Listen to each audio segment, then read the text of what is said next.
देखिए, चर्चा चल रही थी कि जो लोग हैं वो भगवान को स्वीकारते नहीं हैं। और आजकल तो बहुत ज्यादा ये चीज प्रचलित हो रही है।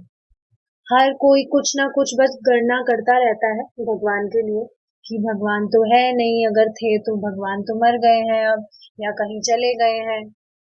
तो ये सब बेसिकली सेवा नहीं करना चाहते हैं, इस वजह से स्वीकारते नहीं है। श्रील प्रभुपाद कहते हैं, अगर किसी व्यक्ति ने भगवान को सिर्फ ये स्वीकार कर लिया, सिर्फ उसे ये विश्वास है कि कृष्ण ही भगवान है, तो वह व्यक्ति उसी दिन से मुक्त है और उसका इस भौतिक जगत में दोबारा पुनर्जन्म नहीं होगा, सिर्फ ये स्वीकार करने पर कि भगवान कृष्ण परम ईश्वर है। सोचिए आप। और देखिए, भगवान स्वीकार करने का अर्थ ये है कि अब उसी दिन से व्यक्ति उनकी सेवा में लग जाएगा। तो पता है, खुद जो कंस था वो कितना विद्रोह कर रहा था भगवान से, लेकिन उसने भी ये स्वीकार कर लिया था कि वो भगवान को नहीं मार सकता। और सिर्फ ये, मतलब उसे पता थी ये चीज, तो सिर्फ ये विश्वास होने के, मतलब उसे ये विश्वास था कि वो भगवान को नहीं मार सकता, वो मुक्त हो गया सिर्फ ये स्वीकार करने से।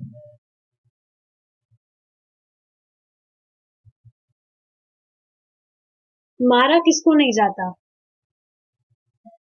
जो अमर है, ऑल पोटेंट। तो अब किसी ने स्वीकार कर लिया, तो इसका मतलब क्या है? एक तरह से इनडायरेक्टली वो शरणागति हो गया। जब उसने स्वीकार कर लिया तो मुक्त हो गया वो।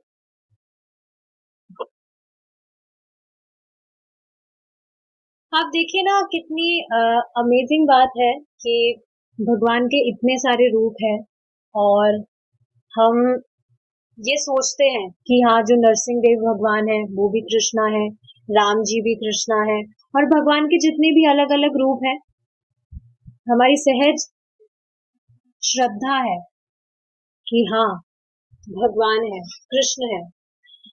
और आप देखिए ना कि जो भी व्यक्ति है उसके बारे में अंदाजा भी लगाया जा सकता है कि वो पिछले जन्म में क्या था।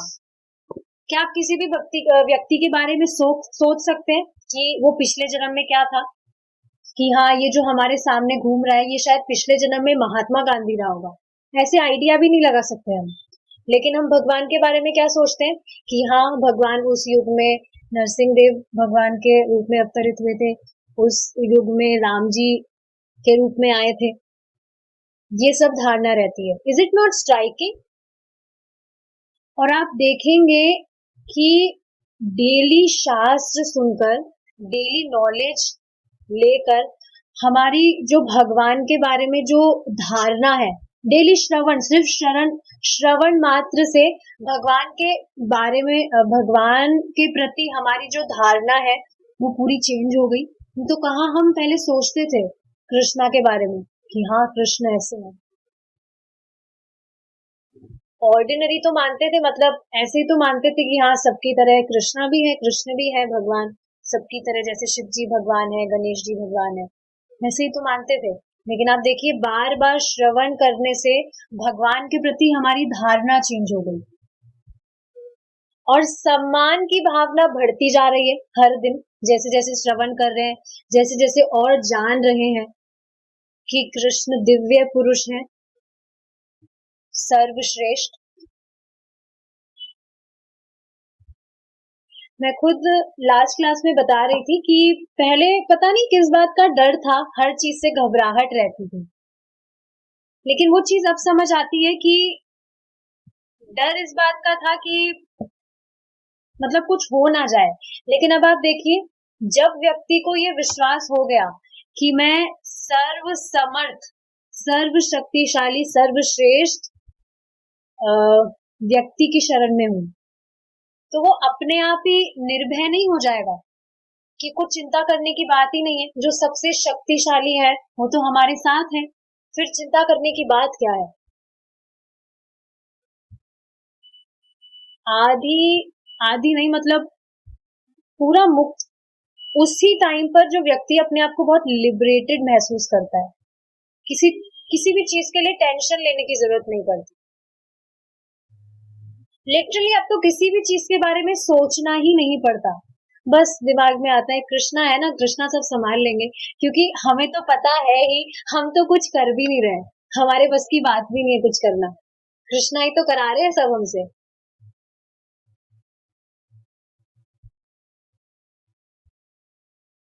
ये बात तो देखिए प्रत्यक्ष है, जो भी व्यक्ति भगवान की शरण लेता है उसके जीवन में टेंशन करने का कोई कारण है ही नहीं। फिर भी वो अगर टेंशन लेता है तो वो सिर्फ अज्ञान के कारण है, बाकी टेंशन लेने की तो कोई बात ही नहीं है। श्रील प्रभुपाद जी खुद एक लेक्चर में बता रहे थे कि बहुत सारी निम्न योनियां जब निकल जाती है, बहुत सारी निम्न योनियों से चलते चलते चलते मनुष्य योनि प्राप्त होती है, और मनुष्य योनि प्राप्त भी बहुत सारी मनुष्य योनि के जन्म निकल गए हैं। उसके बाद में जैसे कभी व्यक्ति गलती से कुछ इच्छा कर लेता है, थोड़ी सी भी उसके मन में इच्छा आ जाती है, उसका कैसे भी भक्ति से संपर्क हो जाता है, तब उसे भक्ति करने का मौका मिलता है। ये तो आप सोचिए जितनी भी निम्न योनियों से जीव निकल के आया है, निम्न योनि में तो वो भक्ति नहीं कर सकता, भक्ति तो सिर्फ मनुष्य योनि में ही कर सकता है। गाय है, बैल है या पशु पक्षी जो भी किसी भी योनि में वो रहा हो, उसमें तो भक्ति करने का मौका नहीं मिलता है। तो बहुत सारी योनियों के चलते चलते चलते निकलने के बाद मनुष्य योनि प्राप्त होती है, और उसके बाद में भी बहुत सारे मनुष्य जीवन जब निकल जाते हैं, व्यक्ति जब इच्छा करता है, थोड़ी बहुत भी इच्छा करता है और जो अच्छे कर्म है उसकी तरफ वो आगे बढ़ता है, तो जैसे जैसे उसका पुण्य इकट्ठा होता है तब उसे आगे जाके भक्ति का मौका मिलता है। अब आप सोचिए, ये तो अनादिकाल का मतलब क्या है, हम तो इसका इमेजिनेशन भी नहीं कर सकते। कितने सारे बर्थ निकल गए, we can't imagine the number, एक एग्जैक्ट नंबर भी हम इमेजिन नहीं कर सकते।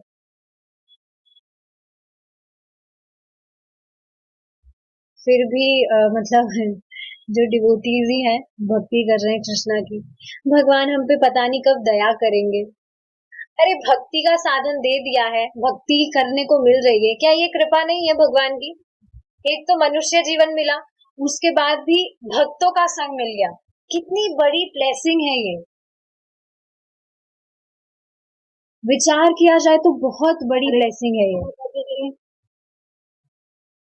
बहुत बड़ी ब्लेसिंग है ये। तो इस बारे में विचार करना चाहिए।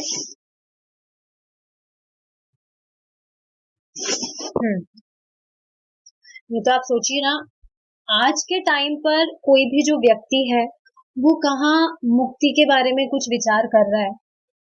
क्या हमने खुद ने भी कभी ये वर्ड सुना था भक्ति में आने से पहले? मैंने तो कभी नहीं सुना था कि हाँ एक मुक्त भी ऐसी कुछ चीज है। मुक्ति ठीक है सुना है, लेकिन उसका जो मीनिंग है, जो सच में जो वास्तविक जो रियल मीनिंग है, उसके बारे में कभी मालूम नहीं था। तो आप सोचिए कहाँ मनुष्य विचार कर रहे हैं, मुक्त होने की कोई इच्छा ही नहीं है, और इसी तरह से पशुओं की भी तो कोई इच्छा नहीं है मुक्त होने की। तो सोच रहे हैं वो व्यक्ति पशु तुल्य ही तो हुआ।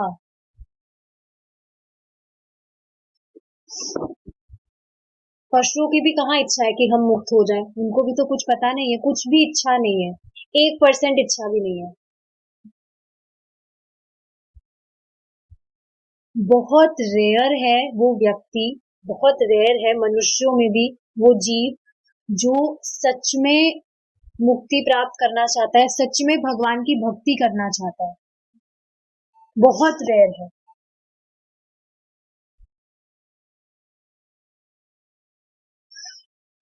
अब देखिए हम आगे बढ़ेंगे। जब श्रीला सनातन गोस्वामी ने भगवान श्री चैतन्य से पूछा, मैं कौन हूँ? मैं सदैव दुखी अवस्था में क्यों रहता हूँ, ये चैतन्य चरितामृत से है। तो जो श्रीला सनातन गोस्वामी है वो पूछ रहे हैं, मैं कौन हूँ, मैं सदैव दुखी अवस्था में क्यों रहता हूँ, सब जीवों की स्थिति क्या है। श्री चैतन्य महाप्रभु ने तुरंत उत्तर दिया कि जीव का सच्चा स्वरूप श्री भगवान का दास होना है। हमें दास शब्द को भौतिक सेवक के अर्थ में ग्रहण नहीं करना चाहिए। अब देखिए ये जो लाइन है इस पे थोड़ा विचार करेंगे। हमें दास शब्द को भौतिक सेवक के अर्थ में ग्रहण नहीं करना चाहिए। क्या दशा है, भौतिक सेवक की क्या दशा होती है यहाँ? मतलब दास जो है सेवक, भौतिक सेवक मतलब जो किसी के अंडर काम कर रहा है, क्या दशा होती है? कोई भी कंपनी में कुछ काम कर रहा है या कुछ भी काम कर रहा है, वो क्या दशा होती है उसको जो भी काम करने पर जो भी सैलरी दी जाती है तो उसको लगता है कि हाँ उसका बॉस उससे बहुत प्रेम कर रहा है, लेकिन ऐसा नहीं होता है। जितना उससे काम कराया जाता है उसका 4 गुना उससे मेहनत कराई जाती है, तब जाकर उसे वो सैलरी जो भी मतलब जो भी उसको मिलता है, जो भी राशि मिलती है वो तब जाकर प्राप्त होती है। जैसे ग्रुप में एक प्रभु जी है, तनिष्क प्रभु जी, पता नहीं वही प्रभु जी है क्या, वो बता रहे थे कि स्कूल में वो टीचर थे तो बायोलॉजी पढ़ाते थे। तो ठीक है, बायोलॉजी पढ़ाने के बाद में जो स्कूल के ही वहाँ के जो फैकल्टी नहीं मतलब जो भी रिक्रूट करते हैं, तो उन्होंने ही उनसे जान लिया कि हाँ ये बाकी सब्जेक्ट्स भी उन्हें आते हैं। तो फिर 4 टीचर की जगह एक ही टीचर रखा और उनको रखा। उसके बाद में भी जो सैलरी है वो बहुत कम और एक्स्ट्रा टाइम भी मतलब उनको काम करना होता था, लेकिन उसका कुछ उन्हें पे नहीं करते थे। मतलब कहने की बात क्या है कि यहाँ पर जो इस भौतिक जगत में जो भी सेवक है, जो भी दास है, मतलब जो जिसके भी अंडर काम कर रहा है, वो उसकी दशा बहुत खराब होती है। आप देखेंगे, देखिए ना, जो भी मतलब बॉस है, सो कॉल्ड बॉस जो है, वो उसके अंदर जो भी काम कर रहे हैं उसको हमेशा नीचे दबाने में लगे रहते हैं।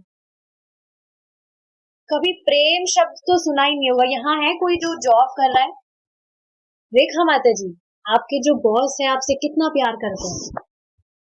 आप जॉब करते हैं शायद, आई डोंट नो अभी भी कर रहे हैं क्या। तो हाँ मैं जॉब करती हूँ, बट इंडिया में जैसे होता है वैसे यूके में नहीं होता है। यहाँ पे बॉस और एम्प्लॉय दोनों एक समान रेस्पेक्ट होती है। They never do like over time, they never disrespect. बहुत डिफरेंट है यहाँ पे। मुझे समटाइम वंडर करती हूँ कि इंडिया में इतना कृष्णा जी है, बट यहाँ पे लोग बहुत ह्यूमैन होते हैं, लाइक ह्यूमैनिटी होती है, बहुत फर्क है। अच्छा, बहुत फर्क है। ठीक है, तभी अच्छा अभी समझ आ रहा है, तभी आप जॉब नहीं छोड़ पा रहे हैं क्योंकि आपके बॉस आपसे बहुत प्रेम कर रहे हैं, तभी आप जॉब नहीं छोड़ पा रहे हैं। अब समझ आ रहा है। देखिए, पता नहीं है ऐसा है या नहीं है, पर देखा यही जाता है कि जो भी बॉस है, जो भी काम करा रहा है, वो जितना उस एम्प्लॉय को पे करता है उससे बहुत कई ज्यादा उससे काम करा लेता है, बहुत पूरा तेल निकाल लेता है उसका। लेकिन अब आप यहाँ पर देखिए, जो भगवान के आप देखेंगे, अगर अच्छा माता जी आप ऐसे करिएगा, कुछ बहुत बड़ी गलती करिएगा, तब देखते हैं आपके बॉस आप पे फूल बरसाते हैं क्या। आई वॉन्ट टू नो, मैं जानना चाहूंगी। कुछ गलती करिएगा आप जो भी काम कर रहे हैं, बहुत बड़ी कुछ भी गलती करिएगा, फिर देखते हैं कि वही काइंड वाला नेचर रहता है क्या। नहीं रहेगा, पॉसिबल ही नहीं है ये चीज। देखिए यहाँ पर जो भी व्यक्ति है वो सामने वाले से सेवा करवा रहा है और बहुत प्रचुर मात्रा में सेवा कराता है, उसका खुद का जो बेनिफिट है वो बहुत ज्यादा होता है। लेकिन अब आप देखिए, जो भगवान का दास है, उससे कुछ भी गलती हो जाए, लेकिन भगवान उसे कभी फायर नहीं करते। प्रभु जी बताते हैं, जीरो फायर पॉलिसी। कोई मतलब, फायर का मतलब क्या होता है? कुछ भी अगर गलती हो जाएगी, उसकी वजह से जो कंपनी का जो भी काम चल रहा है उसमें बहुत बड़ा लॉस हो गया, उसको फायर कर दिया जाएगा, जाओ आपकी कोई जरूरत नहीं है। लेकिन जो भगवान है, अगर जो भी सेवक है उनकी कुछ भी सेवा कर रहा है, उसका पतन भी हो गया, गलती से वो डिस्ट्रैक्ट हो गया, लेकिन फिर भी अगर वो वापस से भगवान के पास आना चाहता है, तो भगवान उसे रिजेक्ट नहीं करते, कभी रिजेक्ट नहीं करते। कितने सारे एग्जाम्पल्स हैं। आप खुद सोचिए ना, केवल प्रणाम करने से भगवान व्यक्ति को अपना मान लेते हैं कि ये तो मेरा है, सिर्फ प्रणाम करने मात्र से। तो बाकी जो भक्ति कर रहा है उसका तो कहना ही क्या। कितने सारे एग्जाम्पल है। कौशिक जी ने सिर्फ एक बार जल दिया था भगवान को, स्वर्ग स्वर्ग का राजा बना दिया भगवान ने। 18वें अध्याय के 5 श्लोक वाला एग्जाम्पल याद है? जिस व्यक्ति ने सिर्फ 5 श्लोक बोले, उसको इंद्र बना दिया भगवान ने। सुदामा जी ने सिर्फ मुट्ठी भर चावल दिए, उनको पूरा सोने का महल दे दिया भगवान ने। मतलब ऐसा बिल्कुल भी नहीं है कि, देखिए, आज ही प्रभु जी बता रहे थे कि कोई भी जो व्यक्ति है, भक्ति कर रहा है, तो उसकी जो भी, जैसे उसका पतन भी हो जाता है, पता नहीं कौन सी प्राइस बोलते हैं उसको, मुझे याद नहीं आ रहा है। तो जैसे उसका पतन भी हो जाता है, उसके बाद में भी उसको स्वर्ग प्राप्त होता है, अगर उसका पतन भी हो जाता है तो अब आप सोचिए, कुछ भी तो भक्ति जो कर रहा है उसका क्या ही नुकसान है। और हाँ, पतन हो गया तो अगर नेक्स्ट बर्थ उसको मिलता भी है, तो जो भौतिक जो भी सुविधाएं होती है, उसमें कुछ भी कमी नहीं आती कभी।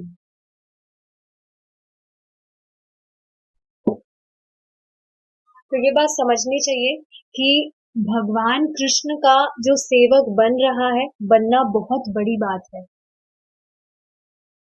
आप खुद देखिए ना, जो अर्जुन है वो भगवान के भक्त थे, सेवक थे, लेकिन भगवान उनके भी सेवक बन गए, उनके उनके सारथी बन गए।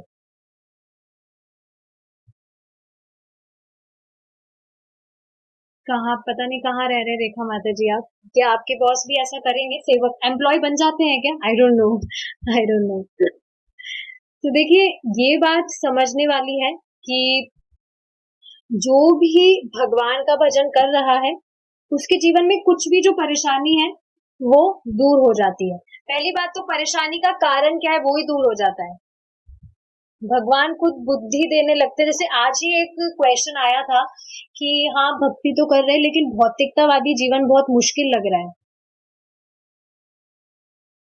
तो प्रभु जी बता रहे थे कि अगर अब एसी की आदत हो गई है और वो खराब हो गया और आप सोच रहे हैं कि भौतिकतावादी जीवन मुश्किल हो गया है, तो इसका तो क्या कहा जाए।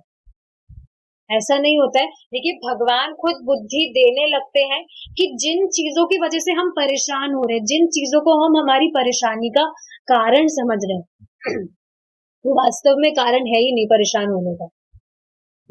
भगवान खुद ये बुद्धि देने लगते हैं।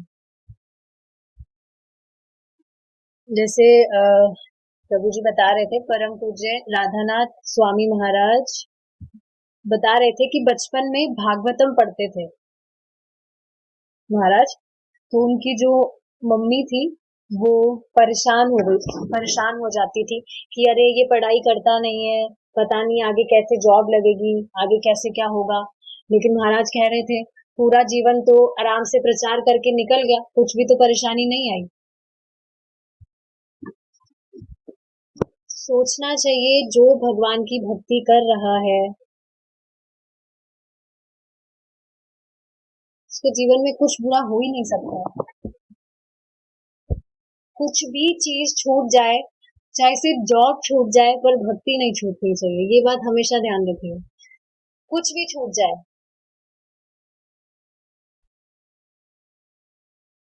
तो समझना चाहिए भगवान का अगर कोई दास है तो वो कोई छोटी बात बिल्कुल भी नहीं है।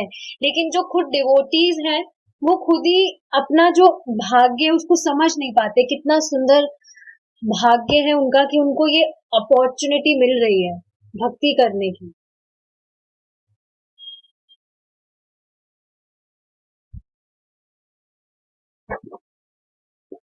समझिए आप कि भगवान का जो धाम है वहां पर आपकी सीट ऑलरेडी रिजर्व है, कोई आपकी जगह नहीं ले सकता है।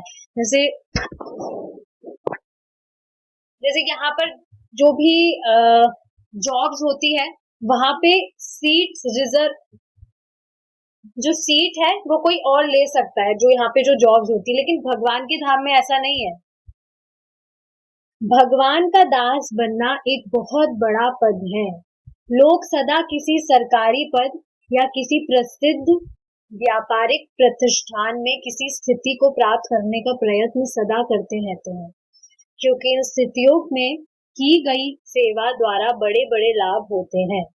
हम शासन की सेवाओं में तो अच्छा पद पाने के लिए अत्यंत उत्सुक रहते हैं, किंतु हम भगवान की सेवा में कोई पद प्राप्त करने की बात कभी सोचते भी नहीं।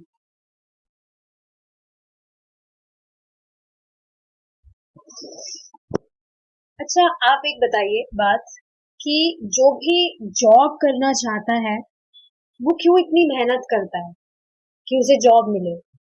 क्योंकि उसकी बहुत गहन इच्छा होती है। तो आप सोचिए, अगर किसी व्यक्ति की एक बार श्रद्धा हो जाए, एकदम उसको विश्वास हो जाए, जैसे कुछ भक्त हैं वो खुद ही बोल रहे थे, प्रभु जी बता रहे थे कि हम प्रचार तो कर रहे हैं या हम सुनते भी है, लेकिन फिर भी हमें खुद को विश्वास नहीं होता है। हमें मतलब विश्वास में कमी है कि हाँ भगवान का धाम है, हम वहां जाएंगे। हमें खुद को डाउट होता है। तो खुद महाराज इस बात पर कहते हैं कि ये सिर्फ और सिर्फ श्रवण करने की वजह से होता है, श्रवण की कमी से होता है। जो प्रचुर मात्रा में श्रवण नहीं कर रहा है, और आप देखिए भौतिकतावादी बातों में अगर ज्यादा फंसा है तो कैसे फिर उसे, आप सोचिए ना, भौतिकतावादी जो लोग हैं वो कहाँ ये सब चीजें जानते हैं। एक जो लिमिटेड चीज है, लिमिटेड एरिया जो है, उन सब में तो वो सब बाध्य है। श्रील प्रभुपाद खुद कहते हैं कि जो भगवान की बात, भगवान का जो धाम है वो सूर्य और चंद्रमा की तरह है। जैसे लोग नहीं सोच सकते ना कि सूर्य चंद्रमा में भी रह सकते हैं, वहां पर भी जीवन होता है, कहाँ सोचते हैं। जैसे अभी भी आज ही बता रहे थे प्रभु जी इस बात को कि जैसे लोग मून पर पहुंच भी गए, लेकिन फिर भी वहां चंद्रलोक को नहीं देख सकते हो, क्योंकि वो सूक्ष्म है। उस चीज को वैसा ही देह, जो मतलब वहां पे जो लोग रहते हैं उनका देह अलग होता है, वैसा देह प्राप्त करके ही जो व्यक्ति है वहां की अनुभूति कर सकता है। और सूर्य पर तो जा ही नहीं सकता है। प्रभु जी बता रहे थे कि हाँ उसके पास जाने का ट्राई कर रहे हैं, पर उसके ऊपर तो नहीं जा सकते। तो बस श्रवण की कमी है और गहन इच्छा नहीं है, इस वजह से बस विश्वास नहीं होता है, विश्वास की कमी है। श्रवण अच्छे से नहीं कर रहे हैं, इस वजह से विश्वास नहीं होता है। चलिए एक चीज आप सोचिए, आपको यहाँ जो भी अच्छा लगता है उसके आगे आप एक लाइन जोड़ दीजिए, जेल के अंदर। जैसे मेरी बहुत सुंदर पत्नी है जेल के अंदर, मेरा बहुत सुंदर घर है जेल के अंदर, मेरी बहुत सुंदर गाड़ी है जेल के अंदर, मेरे बहुत अच्छे बॉस हैं जो मुझे जेल में रख रहे हैं जेल के अंदर। अब आप सोचिए जेल के अंदर जो है जीवन सीमित होता है, स्वतंत्रता, सोचिए जेल से बाहर की जो स्वतंत्रता होती है, क्या वैसा जीवन जेल में होता है? नहीं होता है। कोई फ्रीडम होती ही नहीं है जेल के अंदर।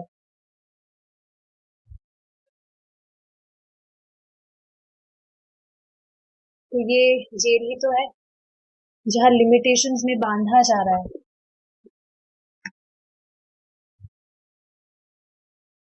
भगवान सारी सत्ताओं के शासक हैं।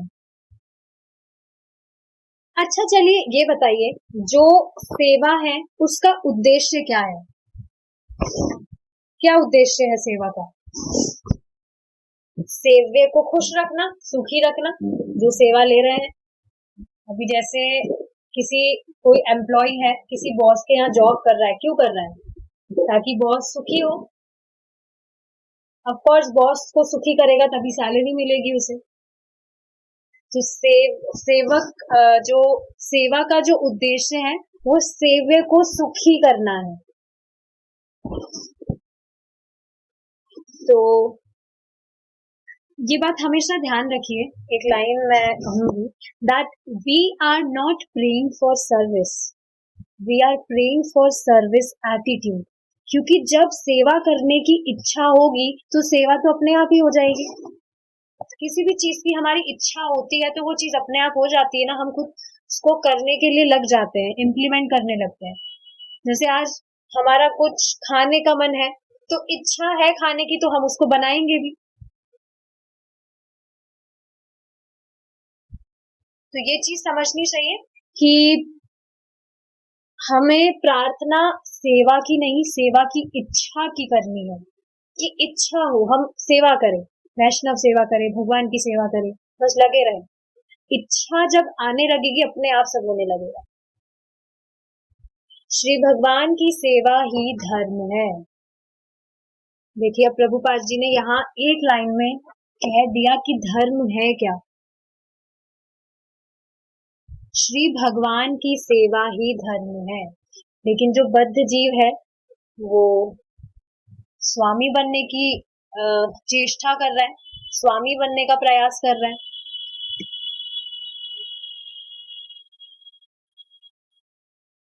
इस धर्म का भिन्न भिन्न देशों में भिन्न भिन्न सांस्कृतिक जलवायु की परिस्थितियों या विशिष्ट स्थितियों के अनुसार भिन्न भिन्न प्रकार से वर्ण किया जा सकता है, किंतु प्रत्येक धार्मिक शास्त्र में ईश्वर के प्रति समर्पण भाव की शिक्षा दी जाती है।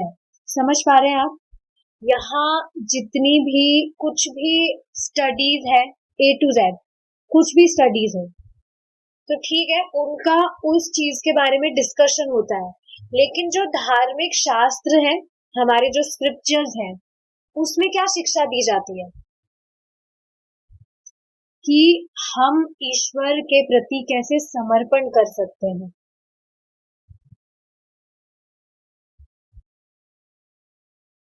ईश्वर के प्रति समर्पण भाव की शिक्षा दी जाती है।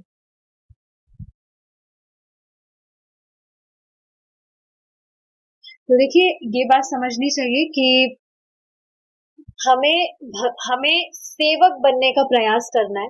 भगवान है तो वैसे तो हम सेवक है ही, बनने का प्रयास करने की भी जरूरत नहीं है, हम सेवक ऑलरेडी है। अच्छा एक चीज बताइए, एक चीज तो आप नोटिस कर पा रहे होंगे कि किसी भी व्यक्ति की शोषण करने की भावना तो कम हुई होगी, कि हम किसी को एक्सप्लॉइट करें। सामने वाला जैसे कोई भी व्यक्ति आता है तो हम हमारे मतलब के लिए उससे कुछ वार्ता करें, ये चीज तो नहीं आती होगी अब। मैं लिटरली कभी कभी इस चीज पर खुद सरप्राइज होती हूँ कि भक्ति कितनी ज्यादा प्रबल है, व्यक्ति के पूरे आचरण को चेंज कर देती है। पर किस व्यक्ति के आचरण को चेंज करती है? कौन जल्दी इसको अनुभव कर पाता है? जो सच में सिंसियरली भक्ति कर रहा है। तो कोई भी जो व्यक्ति है, अगर वो सोच रहा है कि मैं तो इतने टाइम से कर रहा हूँ, मेरे जीवन में तो कुछ परिवर्तन मुझे दिख नहीं रहा है, तो चेक करना चाहिए कि क्या सच में सिंसियरली भक्ति कर रहा है। क्या सच में इम्पोर्टेंस दे रहा है भक्ति को, प्रायोरिटी दे रहा है? If you are putting bhakti at your very first priority, तो ऐसा हो ही नहीं सकता कि जीवन में कुछ परिवर्तन ना आए। कुछ क्या, पूरी लाइफ, पूरी जो मतलब क्या कहे, पूरा उल्टा हो जाता है व्यक्ति। उल्टा मतलब सीधा हो जाता है, पहले उल्टा था सीधा हो जाता है भक्ति करने से, सब कुछ पूरा चेंज हो जाता है। आप खुद सोचिए ना, मैं इस पे विचार कर रही थी कि पहले मेरी क्या भावना थी, किसी को एक पिन भी मैं शेयर करने के लिए बहुत सोचती थी कि नहीं, ये तो मेरा पिन है, मैं कैसे दे दूं सामने वालों को। इतना ज्यादा सेल्फिशनेस। कोई भी व्यक्ति, किसी को कुछ हेल्प चाहिए थी, पहले खुद का स्वार्थ दिखता था कि नहीं, पहले अगर मेरा कुछ नहीं होगा तो तुम जैसे तुम कुछ भी करो, मुझे मतलब नहीं है, पहले मेरा स्वार्थ पूरा होना चाहिए। मैं खुद का गुणगान नहीं कर रही हूँ, बस बता रही हूँ कि भक्ति का प्रोसेस कितना ज्यादा प्रबल है, पूरा व्यक्ति को चेंज कर सकता है। प्रभु जी तो बता रहे थे मेरी शक्ल ही चेंज हो गई, अब पता नहीं हुई है या नहीं। समझना चाहिए, व्यक्ति पूरा का पूरा चेंज हो जाता है सिंसियरली भक्ति, बस कमी है तो भक्ति सिंसियरली करनी थी। किसी का कुछ क्वेश्चन तो नहीं है, so we will stop here now. Srila Prabhupada की जय।